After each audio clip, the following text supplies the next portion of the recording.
Sampurasun, ketemu lagi dengan saya Herman Jambek. Kali ini saya akan membahas tentang Adam dan Hawa. Adam dan Hawa. Tapi sebelumnya seperti biasa, yuk mari kita ngopi. Kopi ketika otak perlu inspirasi.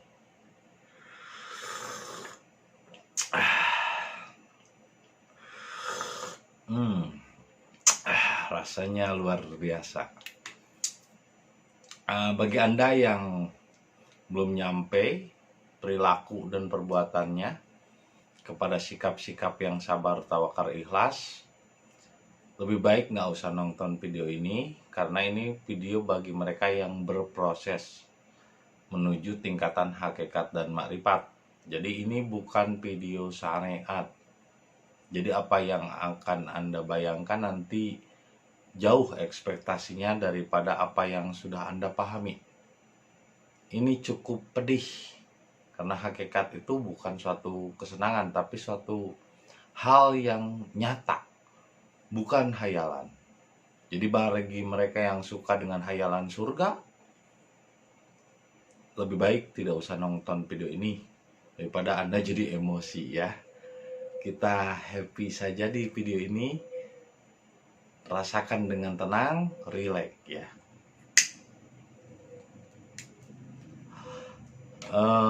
Sebenarnya ini udah pernah saya bahas ya dalam video sebelumnya tentang Adam dan Hawa. Cuman pernah saya hapus dan mungkin ini akan diulang kembali ya. Jadi ketika orang berbicara tentang Adam dan Hawa sebagai awal mula kejadian manusia, yang muncul dalam imajinasi akal pikiran manusia itu kebanyakan adalah tentang wujud atau sosok. Adamnya itu laki-laki dan Hawanya itu perempuan. Dan pemahaman seperti ini sudah berlangsung berabad-abad, beratus-ratus tahun. Orang memahami bahwa Adam itu adalah laki-laki dan Hawa itu perempuan. Kenyataannya seperti itu. Jadi kenyataan itu kebanyakan adalah sesuatu yang diciptakan oleh pikiran. Maka untuk mengubah kenyataan, maka rubahlah cara berpikirmu. Change your mind. Meskipun kenyataannya untuk mengubah cara berpikir itu memang berat. Sakit bro, karena kita sudah terlalu sayang dengan apa yang kita pahami. Jadi untuk melepas apa yang sudah dipahami akal, apalagi sudah yakin itu kebenaran, ketika ada hal lain yang berbeda perspektif, berbeda sudut pandang, itu sakit. Bahkan mungkin hanya karena perbedaan paham saja, dia merasa dihina, merasa dilecehkan. Padahal saya menyampaikan ini tidak bermaksud melecehkan atau menghina keyakinan seseorang, keyakinan orang lain. Saya di sini bermaksud untuk menyampaikan saja, diterima atau tidak ya terserah Anda. Saya tidak memaksakan. Ini perspektif atau sudut pandang lain, di mana misalnya Anda terbiasa melihat angka 6 dari sudut sana, saya melihatnya angka 9 dari sudut saya sendiri. Bukan berarti saya menghina keyakinan Anda atau menghina apa yang sudah Anda yakini. Karena untuk mengubah pola pikir memang tidak semudah membalikan telapak tangan. Mengubah pola pikir itu sama seperti Anda menyayat kulit Anda dengan pisau silet. Itu pedih. Karena kita harus mengubah pola pikir, mengubah cara pandang. Nah, pada umumnya ketika dibicarakan Adam dan Hawa selalu muncul sosok Adam laki-laki, Hawa perempuan. Tapi kenyataannya sebetulnya kita dan Nabi Muhammad ketika menyampaikan wahyu itu tidak membicarakan sosok. segala sesuatu yang disampaikan Nabi Muhammad itu adalah berbicara tentang ke dalam diri, bukan tentang hal-hal di luar diri. Jadi apapun yang dibicarakan Nabi Muhammad seperti malaikat, iblis, jin, itu bukan hal-hal di luar diri, tapi hal-hal yang ada di dalam diri kita sendiri.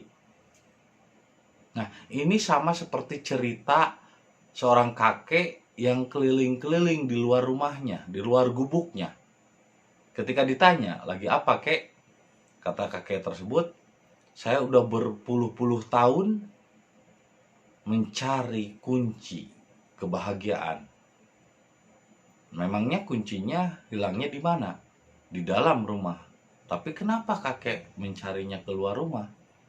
Masalahnya kata si kakek, di luar rumah sudah terang, jam 9 siang, sedangkan di dalam gelap. Nah, ini permasalahan yang terjadi pada umat yang beragama Islam di zaman sekarang. Dia mencari kunci kebahagiaan di dalam diri, tapi mencarinya dari keterangan-keterangan di luar dirinya, dari keterangan kitab, dari keterangan ulama, dari keterangan orang lain di luar dirinya. Padahal kalau untuk mencari kebahagiaan, kunci kebahagiaan di dalam diri, carilah ke dalam.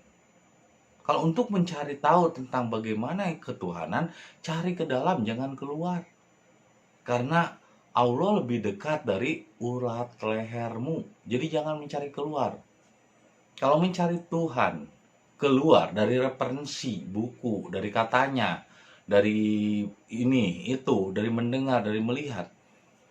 Itu sama saja Anda mencari ikan, mencari air. Padahal dia sedang berenang di lautan. Ikan teri mencari air. Padahal dia sedang berenang di lautan. Nah, itu perumpamaan bagi mereka yang masih mencari keterangan-keterangan di luar diri. Jadi apapun yang diceritakan oleh Nabi Muhammad di masa lampau tentang Adam dan Hawa bukanlah tentang sesuatu di luar diri manusia, tapi tentang sesuatu yang ada di dalam diri manusia. Jadi ini sebetulnya menyangkut dengan awal mula kejadian manusia. Jadi awal mula kejadian manusia diciptakan pertama dari cahaya. Nah, wujud Nur Muhammad atau cahaya itu adalah Rahman Rahim atau kasih sayang. Maka ketika menyatu dua insan yang berbeda jenis kelamin karena perbedaan, menyatu dan terjadi kasih sayang, disitulah keluar air mani.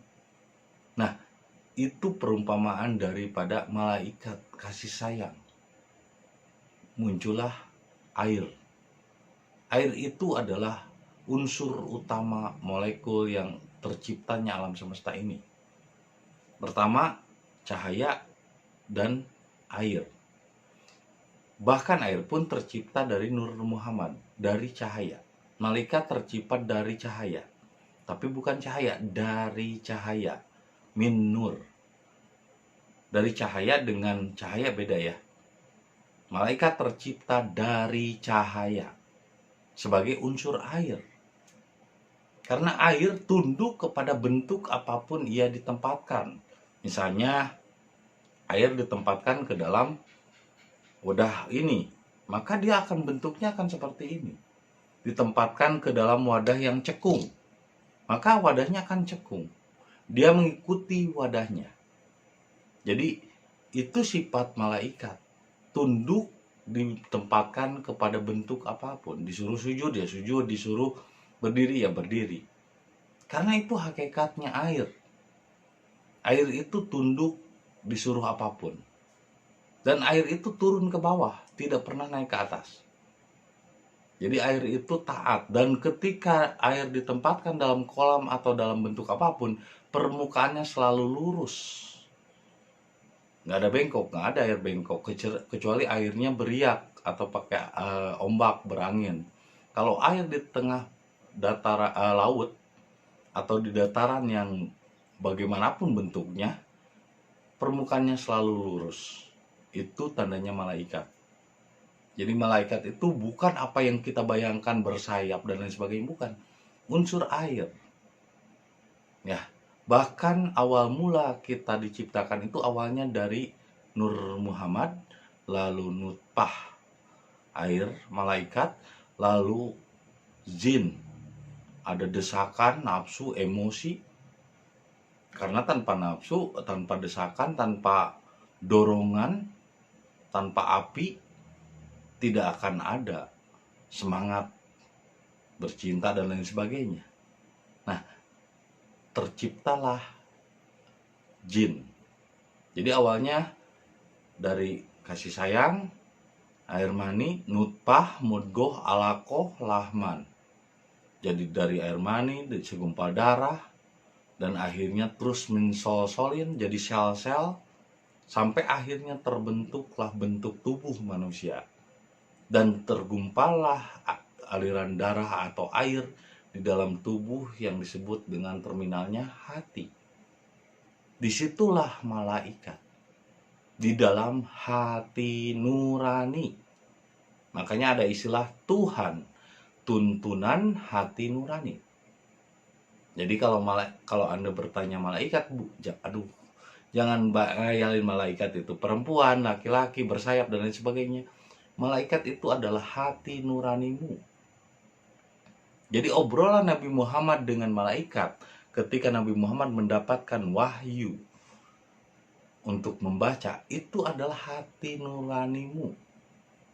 Hati nurani yang sedang membaca ini apa? Kenapa tubuh saya menggigil? Itu tandanya mendapat wahyu. Bukan berbicara seperti ngobrol saya dengan Anda, atau misalnya saya ngobrol dengan tamu, atau saya ngobrol dengan orang gitu. Berhadapan ngobrol begini, bukan. Obrolan Nabi Muhammad dengan malaikat adalah obrolan jiwa dengan hatinya dan pikirannya. Pikirannya bertanya kepada hati, ada apa ini? Kata hati, baca apa saya nggak tahu, pikiran loading gitu. Bukan obrolan seperti begini berhadapan, itu mahayalan dari pikiran. Karena pikiran itu tidak mampu menangkap sesuatu wahyu yang lahirnya dari rasa. Karena wahyu itu lahirnya dari rasa, ketika ditangkap oleh pikiran maka akan jadi wujud. Malaikat pun akhirnya jadi wujud, padahal malaikat itu adalah rasa hati. Hati nurani atau tuntunan hati nurani, itu malaikat. Lalu setelah terciptanya malaikat, maka Allah menciptakan jin atau yang disebut dengan pikiran, imajinasi. Itulah Jajil, raja jin pertama. Tapi kenyataannya ketika digelarnya kehidupan di dunia ini, ternyata jin membuat kerusakan dan pertumpahan darah di muka bumi ini.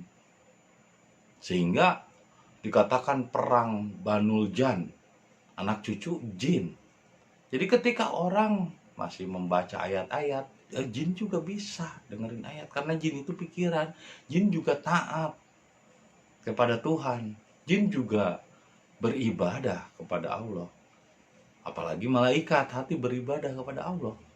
Tapi cara jin beribadah adalah berpikir, selalu berpikir dan lain sebagainya, dan selalu ingin merasa lebih tinggi. Tidak mau dia disuruh. Bahkan waktu itu jin saja dia menjadi raja atas malaikat, karena memang jin itu posisinya di atas, bro. Imajinasi, pikiran, sedangkan hati di bawah. Jadi jelas malaikat di bawah perintah jin ajajil, di bawah perintah pikiran. Nah, sudah ada kehidupan itu di surga. Maksud surganya apa? Alam rahim. Nah, meskipun satu hari di bersama Allah 100 tahun dengan manusia. Jadi kalau 120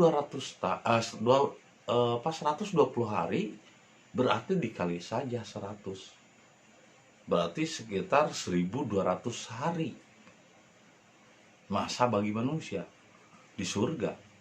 Lalu setelah itu maka Allah meniupkan ruh sebagai khalifah atau sebagai khulafa, pengganti Allah, wakil Allah. Nah, pertanyaannya, sebelum ruh ditiupkan, ke dalam janin, ke dalam rahim yang ada janinnya, sebelum ruh itu ditiupkan, sudahkah ada kehidupan? Sudah jelas. Ada darah, daging, pikiran jin atau imajinasi, hati, malaikat. Sudah ada kehidupan sebelum wanafaharuh, sebelum ruh ditiupkan. Lalu untuk apa Tuhan masih tetap meniupkan unsur ruh di dalam diri manusia? Walaupun ruhnya itu bisa ruh di masa lalu dan lain sebagainya. Ruh itu sebagai pengganti Allah. Itulah khalifah, itulah Allah di dalam diri. Karena Allah lebih dekat dari urat leher, itulah ruh. Kalau ruh dengan nyawa beda. Meskipun nyawa mati, ruh tetap hidup. Yang disebut bahasa Indonesianya jiwa. Nah, di dalam setiap diri ada ruh. Jadi ketika Allah udah menciptakan malaikat, hati nurani, jin, pikiran, dan sempurna kejadiannya, ada tubuh, ada lain sebagainya. Tapi ternyata malaikat saja kalau kembali kepada Allah perlu 100 tahun. Begitupun jin, 100 tahun untuk kembali pada Allah. Bagaimana manusia supaya bisa kembali dengan cepat? Maka Allah menjadikan ruh sebagai khalifah. Itulah Adam. Maka Allah menjadikan ruh sebagai wakilnya, supaya manusia bisa kembali kepadanya dengan cepat. Ruh itulah Adam sebagai pengganti Allah. Ruh itulah khalifah di dalam diri manusia. Makanya setiap diri adalah pemimpin bagi dirinya. Jadi tidak perlu kita membangun kerajaan atau khalifah Islam. Bangunlah kerajaan dan khalifah kesadaran dirimu. Tidak perlu membangun kerajaan Islam. Bangunlah kerajaan Islam di dalam dirimu. Karena ruh itu adalah khalifah. Sebagai Rab, sebagai pengatur. Ketika kamu berbuat kekacauan, itu kembali kepada diri. Karena ruh itu semacam remote control otomatis. Di mana kamu berbuat dolim, sebetulnya ada dolim untuk dirimu sendiri. Di mana kamu berbuat baik, sebetulnya itu untuk baik untuk dirimu sendiri. Nah, Tuhan telah memberikan chip pada setiap jasmani. Di dalam tumbuhan juga ada, disebutnya ruh amaro. Di dalam ruh lawamah, di dalam benda juga ada ruh amaro. Di dalam tumbuhan ada ruh lawamah, di dalam hewan juga ada ruh sufia, di dalam jasmani juga ada ruh, namanya ruh mutmainah. Nah, di atasnya lagi ada lagi ruh ruhani, ruh rahmani, ruh rabbani. 7 elemen ruh. Inilah disebut jiwa. Satu kesatuan dari semua elemen itu disebutlah jiwa.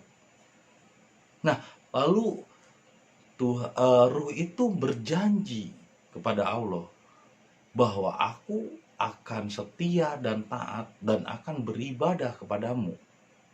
Jadi yang namanya Allah itu sebetulnya ruh itu sendiri, tapi Tuhannya itu ya nggak tahu. Tapi dia berjanji untuk taat dan setia kepada Tuhan. Maka sejak itu ruh berdain, atau dain itu bahasa Arab yang artinya berhutang. Berhutang, janji itu hutang. Al-wadu dainun, janji itu hutang. Karena ruh berjanji untuk sujud dan taat setia kepada Tuhan, maka ruh memiliki dain. Tapi ketika dainnya atau hutangnya ditunaikan, maka ruh itu menjadi dinul Islam, jiwa yang berserah diri, karena ditunaikan dainnya. Tapi ketika masih lupa untuk tetap berserah diri ke dalam, masih berserah diri keluar menuju suatu arah, itu berarti murtad dari dirinya, murtad dari Tuhannya. Karena Tuhan itu tidak perlu keluar menyembah sesuatu di luar diri, tapi berserah ke dalam diri. Apa-apa yang dibicarakan Nabi Muhammad tidak tentang hal di luar diri, tapi tentang hal di dalam diri. Surga pun bukan tentang tempat yang dibayangkan dan diimajinasikan oleh pikiran, wah begini begitu, bukan. Tapi surga itu adalah rasa nyaman. Bayi di dalam kandungan itu di dalam surga. Apakah bayi bingung mencari uang? Enggak. Tidak perlu mencari uang, tidak perlu nyari makan, tidak perlu nyari minum. Tapi dia tenang, enjoy. Makan tersedia, minum tersedia, terlindung dari panas, terlindung dari dingin. Bayi di dalam perut itu terlindung. Disitulah kekuasaan Tuhan. Itulah yang disebut surga. Bagi Adam, surganya Adam itu adalah alam rahim. Makanya ketika ruh ditiupkan dan Allah memerintahkan malaikat untuk sujud, malaikat itu hati ya, bukan tentang wujud-wujud di luar diri yang ngayal. Ekspektasinya saya mengajak Anda untuk kenyataan, bukan kepada hayalan. Ketika hati disuruh untuk sujud kepada jiwa, hati juga masih disuruh sujud kepada jiwa. Berarti jiwa meskipun pembaruan yang baru, tapi dia lebih berkuasa atas segalanya, karena itu adalah datnya di dalam diri. Datnya Allah di dalam diri adalah jiwa atau roh. Nah, ketika malaikat disuruh sujud, sebagian malaikat sujud, tapi ada sebagian malaikat yang tidak mau sujud karena terhasut oleh jin. Malaikat yang tidak mau sujud dan terhasut oleh jin, jadilah nafsu, jadilah iblis, jadilah hawahu atau Hawa. Nah, Siti Hawa tercipta dari tulang rusuk. Makanya nafsu tercipta dari perut atau rahim ibunya. Siti Hawa tercipta dari tulang rusuk. Makanya di posisinya kan dia hamil di sini, dekat tulang rusuk. Jadi itu bercerita bukan tentang alam-alam yang hayalan, itu tentang kenyataan di dalam rahim seorang ibu. Jadi Adamnya itu ruhani dan Hawanya itu hawahu. Maka sempurnalah kejadian. Jadi sebelumnya cuma ada jin, pikiran, dan malaikat hati nurani. Lalu ketika Allah meniupkan ruh, maka sebagian malaikat sujud, sebagian tidak mau karena terhasut oleh jin, jadilah iblis. Jadi iblis itu adalah malaikat hitam, malaikat yang terhasut oleh jin, hati yang terkompori oleh pikiran. Hati itu air, pikiran itu nafsu, panas, api. Jadi kalau hati air disimpan di atas bara api, maka mendidih. Nah, seperti itulah orang-orang yang tidak memiliki iman. Ketika ada orang yang lain yang memiliki pendapat yang berbeda, hatinya mendidih karena banyak dikontrol oleh pikiran, oleh jin. Jadi kebanyakan orang yang iri, dengki, nafsuan melihat orang lain, itu adalah bangsa jin. Makanya siapa bilang bangsa jin tidak pintar baca ayat Quran?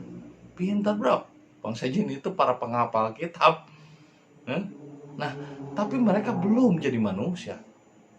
Maka janganlah kamu meminta tolong bangsa jin, karena mereka itu adalah ahlul kitab. Bangsa jin itu ahli kitab, mengerti kitab. Makanya dia pintar kalau ngaji. Kan di ayatnya juga surat jin gitu. Bangsa jin itu pintar ngaji bro. Tapi dia tidak mampu mengaji diri. Dia hanya mampu mengaji hal-hal di luar diri. Karena itu pikirannya, imajinasinya selalu keluar. Maka jadilah manusia yang selalu sadar ke dalam diri. Jangan selalu mencari hal-hal di luar diri. Jadi Adam itu adalah rohani, Hawa itu adalah jasmani, dan 4 elemen nafsu, yaitu amarah, lawamah, supiyah, dan mutmainah.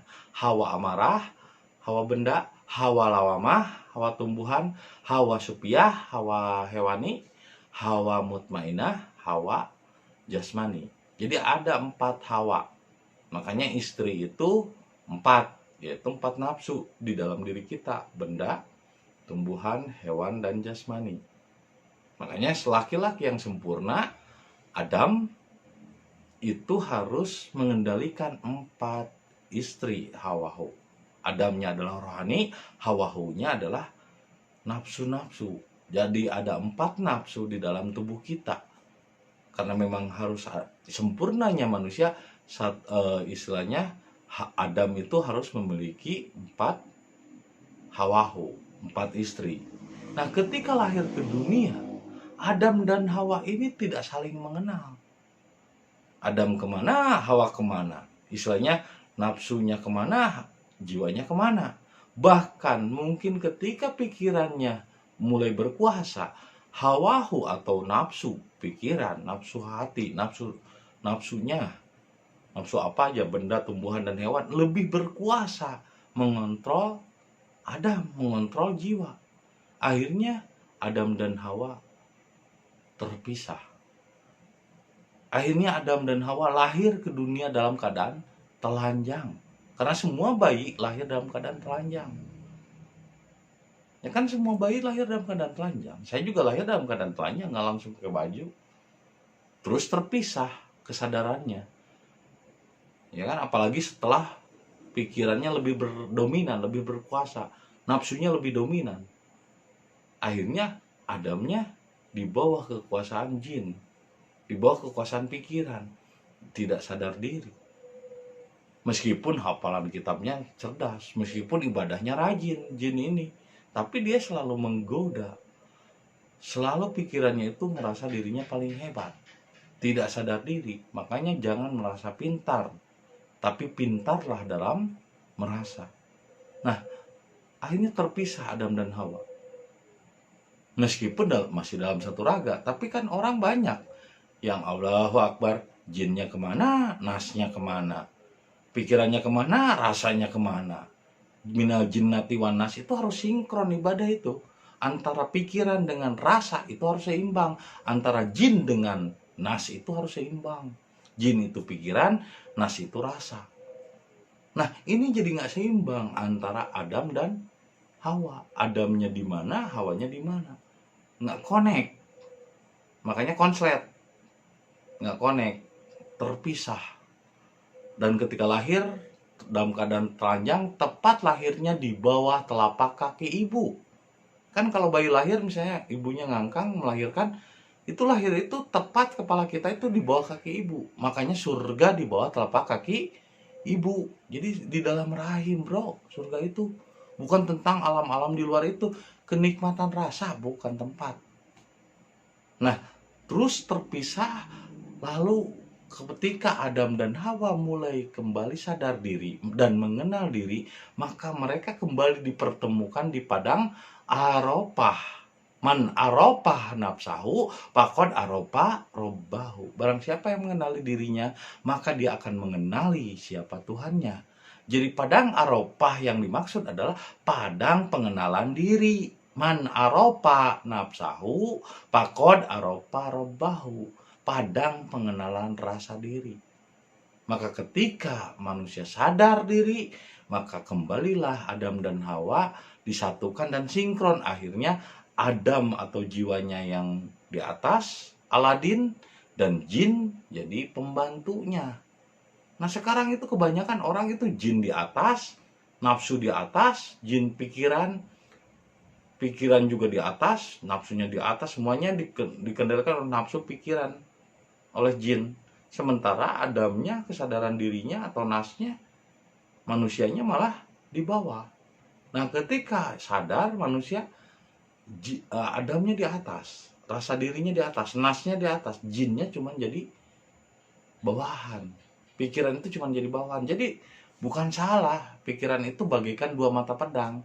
Di satu sisi bisa menyelamatkan, di sisi lain bisa mencelakakan. Jadi pikiran itu mencelakakan kalau dijadikan tuan, tapi dia akan menyelamatkan kalau dijadikan abdi, kalau dia jadikan budak. Jangan sampai hidup kita diperbudak oleh pikiran. Oh, besok ngapain ya, saya punya uang nggak, selalu diperbudak oleh pikiran, rasa khawatir, rasa takut, dan lain sebagainya. Ketika Anda memiliki rasa takut, rasa khawatir, berarti Anda masih diperbudak oleh jin, masih di bawah kekuasaan hawahu, masih dikendalikan oleh Hawa. Adamnya belum muncul. Jadi Adam itu bukan tentang wujud seseorang, tapi ruhani, rasa diri. Karena Adam itu adalah nas, Adam itu adalah manusia. Manusia itu adalah rasa. Sedangkan kalau manusia yang sering berpikir itu hewan. Mal insan hayawanun natik. Sesungguhnya manusia yang berpikir itu adalah hewan. Nggak ada bedanya dengan hewan. Jadi kalau manusia adalah yang menggunakan rasa, bukan pikir. Kalau masih berpikir, mal insan hayawanun natik. Sesungguhnya manusia berpikir itu adalah hewan.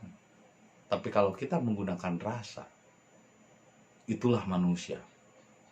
Kalau hewan itu selalu merasa pintar, manusia itu adalah pintar dalam merasa.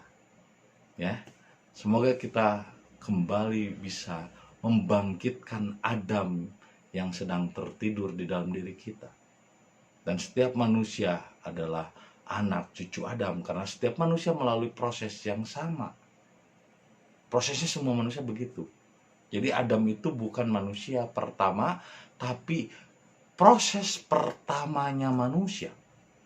Jadi Adam itu bukan manusia pertama, tapi proses pertamanya manusia. Proses pertamanya manusia begitu. Dan semua manusia prosesnya sama. Makanya setiap manusia anak cucu Adam. Ya, itu saja yang bisa saya sampaikan malam ini. Semoga menjadi inspirasi dan hidayah bagi kita semua. Terima kasih atas kesediaannya menonton video saya. Dan jangan lupa kopi ketika otak perlu inspirasi.